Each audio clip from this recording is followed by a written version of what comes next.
হেদায়েত কেন হারিয়ে যায়? আল্লাহ তাআলা কেবল তার বাছাইকৃত বান্দাদেরই হেদায়েত দান করেন। হেদায়েত আল্লাহ তাআলার অনুগ্রহ। হেদায়েত পাওয়ার পর তা ধরে রাখা আমাদের দায়িত্ব। দুর্ভাগ্যজনকভাবে আল্লাহর কিছু বান্দাকে দেখা যায় হঠাৎ খুব ইবাদত বন্দেগী করছেন, কিছুদিন যাওয়ার পর তিনি হেদায়েত হারিয়ে ফেলেন, ইবাদতে আগের মতো স্পৃহা পান না। এর উল্লেখযোগ্য কিছু কারণ নিম্নরূপ। ১. ফিতনা। হেদায়েত পেলেই কারো জান্নাত নিশ্চিত নয়। হেদায়েত প্রাপ্তকে আল্লাহ তাআলা বিভিন্নভাবে পরীক্ষা করেন। নানা রকম ফিতনা তার সামনে আসে। এর মধ্যে সবচেয়ে বেশি ফিতনা হলো বিপরীত লিঙ্গের ফিতনা। এসব ফিতনা থেকে বাঁচতে চোখের হিফাজত করা ও ফিতনায় পড়লে আল্লাহ দেওয়া শিক্ষার অনুযায়ী আচরণ করা জরুরি। ২. দিনদারদের সান্নিধ্যে না থাকা।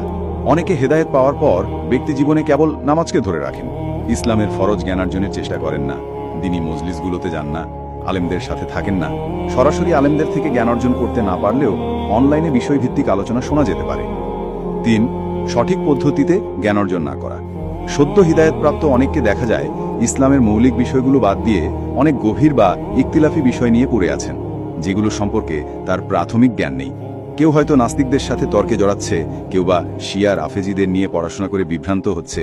অথচ প্রত্যেকের জন্য জরুরি হল দ্বীনের মৌলিক বিষয় যেমন ঈমান, আকীদা, সালাত, পবিত্রতা, কোরআন, হাদিস, আখলাক ইত্যাদি বিষয়ে জ্ঞান অর্জন করা। ৪. অহংকার করা। অনেকেই হেদায়েত পেয়ে অহংকারী হয়ে ওঠেন, অন্য মুসলিম ভাইবোনকে তুচ্ছ তাচ্ছিল্য করেন।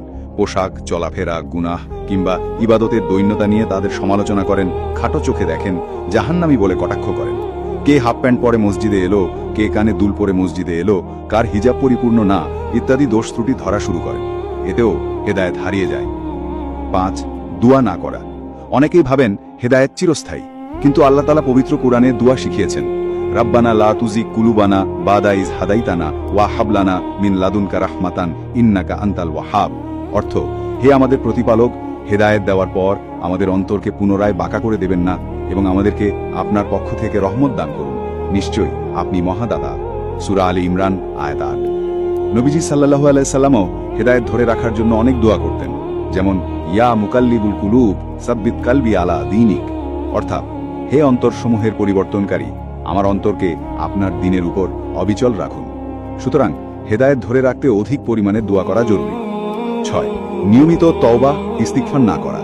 মানুষ হিসেবে নিজের অজান্তেই আমাদের অনেক গুনাহ হয়ে যায়। এসব গুনাহ থেকে বাঁচতে ও নিজের হেদায়েতকে নবায়ন করতে নিয়মিত তওবা ইস্তিগফার করা জরুরি। গুনাহের জন্য নিয়মিত ক্ষমা প্রার্থনা না করলে গুনাহ জমতে জমতে মানুষ একসময় হেদায়েত থেকে ছিটকে পড়ে। হারিকেনের মৃত আলোককে যেমন বাতাস থেকে রক্ষা করতে হয়, চিমনির ভিতর অনেক যত্নে আগলে রাখতে হয়, তেমনি হেদায়েত ধরে রাখতেও এর যত্ন ও পরিচর্যা করা জরুরি।